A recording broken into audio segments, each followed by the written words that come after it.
Mimbar ini izinkanlah kami menyampaikan pesan-pesan dalam rangka menyambut datangnya bulan suci Ramadan. Beberapa hari lagi kita akan menyambut bulan yang penuh keberkahan, bulan yang agung, yaitu bulan suci Ramadan. Rasulullah sallallahu alaihi wasallam juga menyampaikan berita ini kepada sahabat-sahabat beliau ketika akan datang bulan suci Ramadan. Nabi menyebutkan, telah datang kepada kalian bulan yang agung, yang penuh keberkahan di dalamnya, di mana Allah Subhanahu wa taala mewajibkan berpuasa di siang harinya, dan Allah membuka lebar-lebar pintu syurga, dan Allah menutup rapat-rapat pintu neraka. Di bulan Ramadan Allah membelenggu syaitan-syaitan. Di bulan Ramadan Allah memberikan satu malam yang lebih baik daripada 1000 bulan. Barang siapa yang terhalang dari kebaikan di bulan Ramadan itu, maka sesungguhnya dia telah terhalang dari segala kebaikan. Bapak dan Ibu sekalian Allah Subhanahu wa taala, satu pelajaran yang paling besar dari Rasulullah kepada kita ketika menyambut datangnya bulan suci Ramadan, ada pesan-pesan yang Nabi sampaikan kepada kita. Dan juga hendaknya kita mempersiapkan diri dengan bekal-bekal kita ketika menyambut datangnya bulan suci Ramadan, agar ibadah puasa yang kita tunaikan setiap tahun lebih baik, lebih meningkat, dan lebih berkualitas pada Allah Subhanahu wa taala. Apa saja bekal-bekal yang harus kita persiapkan dalam rangka menyambut datangnya bulan suci Ramadan? Maka bekal yang paling utama adalah, yang pertama adalah ilmu. Maka setiap ibadah yang kita tunaikan, yang kita laksanakan kepada Allah tanpa didasari oleh ilmu, maka ibadah tersebut akan tidak bermakna atau kurang bermakna dalam pandangan Allah Subhanahu wa taala. Lebih-lebih ibadah puasa Ramadan, kita harus punya bekal ilmu, mengetahui apa saja kewajiban kita di bulan suci Ramadan, apa saja hal-hal yang membatalkan puasa Ramadan, apa saja hal-hal yang mengurangi nilai puasa kita. Maka hendaknya ini semua adalah dengan ilmu. Jadi hendaknya kita banyak belajar membaca buku tentang ibadah puasa ini. Lebih-lebih kita mencontohkan ibadah puasa Rasulullah sallallahu alaihi wasallam. Kemudian bekal yang kedua adalah ikhlas kepada Allah Subhanahu wa taala. Maka semua ibadah yang Allah perintahkan bagi kita dasarnya adalah ikhlas dan ittiba. Ikhlas artinya semata-mata karena Allah Subhanahu wa taala. Ittiba artinya mengikuti contoh dari Nabi sallallahu alaihi wasallam. Allah menyebutkan kepada kita dalam surah Al-Bayyinah, a'udzubillahi minasyaitonir rajim, wa ma umiru illa liya'budullaha mukhlishina lahuddin. Sesungguhnya kalian tidak diperintahkan oleh Allah kecuali untuk mengikhlaskan ibadah semata-mata karena Allah Subhanahu wa taala. Jadi kita melaksanakan ibadah puasa adalah karena Allah. Ya, kita berpuasa karena Allah. Karena tidak ada yang mengetahui seseorang berpuasa atau tidak berpuasa kecuali diri kita dan Allah Subhanahu wa taala. Kemudian yang ketiga, bekal kita adalah memperbanyak bertaubat atau istighfar kepada Allah di bulan Ramadan.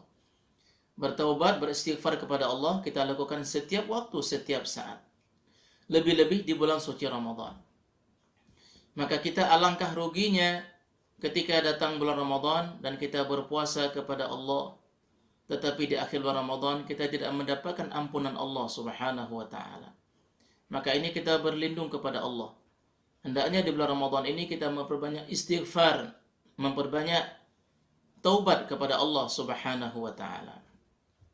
Kemudian bekal kita yang keempat adalah kita meminta kepada Allah agar Allah memudahkan kita untuk melaksanakan ibadah puasa di bulan Ramadan.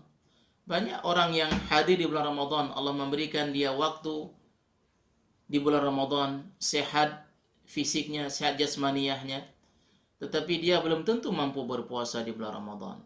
Maka ini kita minta kepada Allah agar Allah memberikan kemudahan, Allah memberikan kepada kita pertolongan agar kita bisa berpuasa di bulan Ramadan. Lebih-lebih dalam kondisi kita seperti sekarang ini, Bapak dan Ibu sekalian, dalam kondisi kita sedang diuji oleh Allah dengan wabah penyakit. Ya, dan kita minta kepada Allah agar Allah memberikan kepada kita fisik yang sehat, kekuatan lahir dan batin agar kita mampu melaksanakan ibadah puasa Ramadan di tengah wabah yang seperti ini. Bapak dan Ibu sekalian Allah Subhanahu wa taala, setelah kita mengetahui ada 4 bekal setidaknya dalam rangka kita menyambut datangnya bulan suci Ramadan, maka berikutnya adalah kita mempersiapkan amal-amal ketika di bulan suci Ramadan nanti. Maka amal ibadah yang paling utama di bulan Ramadan adalah kita memperbanyak membaca Al-Quranul Karim. Lebih-lebih seperti sekarang ini, kita semua banyak berdiam diri di rumah. Anak-anak tidak bersekolah, ya, ada anak-anak berdiam di rumah, belajar di rumah. Hendaknya kita isi bulan Ramadan ini dengan memperbanyak membaca Al-Quran. Bapak dan Ibu, hari-hari biasanya mungkin kita jarang membaca Al-Quran. Dalam kondisi seperti ini kesempatan yang paling baik bagi kita. Tidak kemana-mana, kita ada di rumah, maka kita memperbanyak membaca Al-Quran. Maka besar sekali pahalanya orang yang membaca Al-Quran. Allah menyebutkan Syahrul Ramadan alladzi unzila fihi Al-Quran. Bulan Ramadan adalah bulan yang Allah turunkan Al-Quran di dalamnya. Maka jika kita membaca satu huruf dari Al-Quranul Karim, maka kita mendapatkan 10 kebaikan.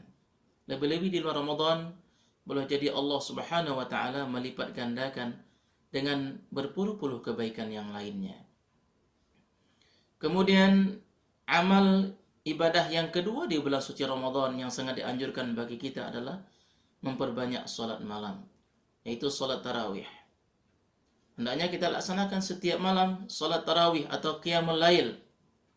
Kalau saja di masjid mungkin kita terhalang untuk melaksanakan secara berjamaah, maka kita laksanakan di rumah bersama dengan keluarga. Bapak dan Ibu melaksanakan sholat tarawih di rumah. Seorang ayah bertindak sebagai imam, maka anak-anaknya dan istri menjadi makmum di belakang kita.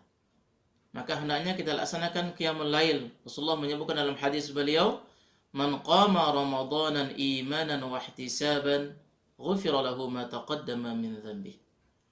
Barang siapa yang mendirikan qiyamul lail atau salat malam di bulan Ramadan karena iman kepada Allah dan mengharapkan pahala dari Allah saja, maka Allah mengampuni dosa-dosa dia yang telah lalu. Maka jangan kita sia-siakan waktu di bulan Ramadan ini, khususnya di waktu malam, kita isi dengan memperbanyak salat malam, salat tarawih, dan kita tambah dengan salat-salat sunnah yang lainnya. Kemudian yang ketiga adalah amal yang sangat dicintai juga di bulan Ramadan adalah bersedekah. Sebenarnya dalam hadis Nabi disebutkan Rasulullah adalah orang yang paling dermawan, dan beliau lebih dermawan di bulan Ramadan. Karena Nabi sallallahu alaihi wasallam ajwadan nas wa ajuda ma yakunu fi Ramadan. Maka di antara sedekah itu banyak sekali fadilahnya. Fadilah sedekah di antaranya adalah, para jamaah sekalian, adalah disebutkan as-sadaqatu tadfa'ul bala. Sedekah itu dapat mencegah kita dari bala, dari bahaya, dari musibah. Lebih-lebih ketika kita seperti sekarang ini sedang diuji oleh Allah dengan wabah, dengan bala, dengan penyakit. Hendaknya kita memperbanyak bersedekah. Mudah-mudahan dengan sedekah tersebut Allah menghindari kita dari wabah penyakit. Negeri kita ini menjadi negeri yang aman kembali. Maka di antara juga fadilah sedekah itu disebutkan as-sadaqatu tudfi'ul khati'ah. Sedekah yang kita berikan itu bisa menghapuskan dosa-dosa kita kepada Allah, bisa menghapuskan kesalahan-kesalahan kita kepada Allah Subhanahu wa taala. Di antara sedekah yang paling utama di bulan Ramadan, Bapak dan Ibu sekalian, adalah memberikan sedekah kepada orang yang berbuka puasa. Maka Nabi menyebutkan dalam sebuah hadis beliau, "Man fattara sha'iman kana lahu mislu ajrihi, ghaira annahu la yanqusu min ajri as-sha'im syai'an." Barang siapa yang memberikan makan atau memberikan makanan kepada orang untuk berbuka puasa di sore hari, maka dia mendapatkan pahala seperti orang yang berpuasa, dengan tidak mengurangi sedikit pun pahala orang yang berpuasa. Maka ini sebaik sedekah adalah sedekah memberikan makanan kepada orang-orang yang berpuasa. Hendaknya Bapak Ibu sekalian kita gunakan momentum di bulan suci Ramadan ini dengan memperbanyak ibadah kita kepada Allah. Yang pertama adalah memperbanyak ibadah membaca Al-Quran. Yang kedua, memperbanyak ibadah kita melaksanakan Qiyamul Lail. Yang ketiga, memperbanyak kita bersedekah di bulan Ramadan ini. Akhirnya kami mengucapkan selamat menunaikan ibadah puasa Ramadan. Semoga Allah Subhanahu wa taala menerima ibadah puasa Ramadan kita. Ramadan Mubarak, Ramadan Karim. Demikian yang dapat kami sampaikan. Billahi taufiq wal hidayah. Assalamualaikum warahmatullahi wabarakatuh.